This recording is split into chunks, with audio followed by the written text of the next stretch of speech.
Program Consolidated Monitoring Tool video series. I am Laura Pop, Consolidated Program Administrator for the Sandhills region, and I'm also a point of contact for neglected and delinquent. The purpose of today's recorded presentation is to provide you an overview of the compliance expectations for Element 22, Title I, Part D, Subpart 1 for state-operated programs. If your PSU does not receive Title I Part D funds, or PRC 47, then you do not need to submit compliance documentation for this element in SharePoint. Before we begin this conversation about the Title I Part D Subpart 1 element of the CPCM tool, you may find it helpful to have a hard copy or a digital copy of the tool so that you can follow along with me. The monitoring tool can be found on the Office of Federal Programs website on the Cross-Consolidated Monitoring webpage. Element 22 pertains to state agencies who receive Title I Part D Subpart 1. The corresponding PRC for Element 22 is PRC 47. This table shows areas of compliance and examples of compliance. The first area of compliance listed involves having a regular program of instruction. Examples of compliance include the Title I Part D plan and schedule of activities.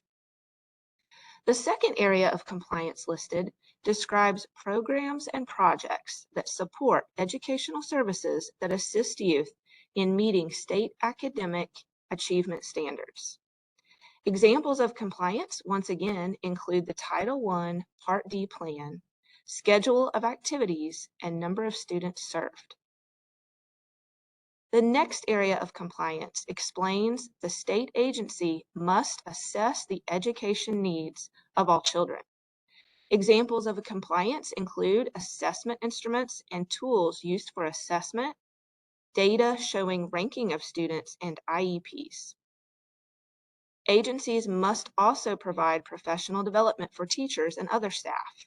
The Title I Part D plan, staff development plans, and teacher professional development plans are examples of compliance. And in the final row, you can see that programs implemented with these funds should be coordinated with existing programs.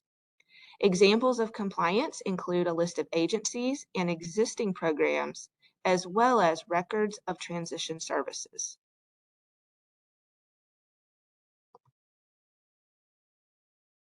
Here you see a continuation of the table from the previous slide. The first row describes that state agencies must evaluate the effectiveness of programs and projects and describe how results will be used to improve the program. Examples of compliance include program evaluations and the Title I Part D plan. Row 2 states that funds must be used in a manner consistent with the purpose of Title I-D Subpart 1. Equipment inventory and a description of the program, including the academic assessment of student needs during intake, are examples of compliance. Row 3 states that institution-wide projects should upgrade educational efforts. Compliance documentation includes your comprehensive plan, staff development plans, agendas or minutes to verify consultation during planning, and teacher development plans. Finally, the last row states that the state agency must reserve 15 to 30% of funds for transition services. Comprehensive plans, records of transition activities, budgets, purchase orders, payroll reports, percentage of funds reserved for transitions, and name of the transition coordinator are examples of compliance. Did you know that there is a series of videos that you can view to prepare for your monitoring event? There are 2 required videos for all PSUs preparing for a monitoring event. One required video is the monitoring guidelines video. This video provides an overview of the entire monitoring event from notification to the closing letter. Also, all PSUs should watch Part 1, of the CPCM Monitoring Instrument Series. This video provides general guidance related to documentation and a comprehensive review of the required consolidated elements 1 through 5, on the CPCM instrument, which apply to all PSUs. Before the pre-monitoring meeting with the lead program administrator for the monitoring event, please be sure to view the optional videos for the title programs in which the PSU participates.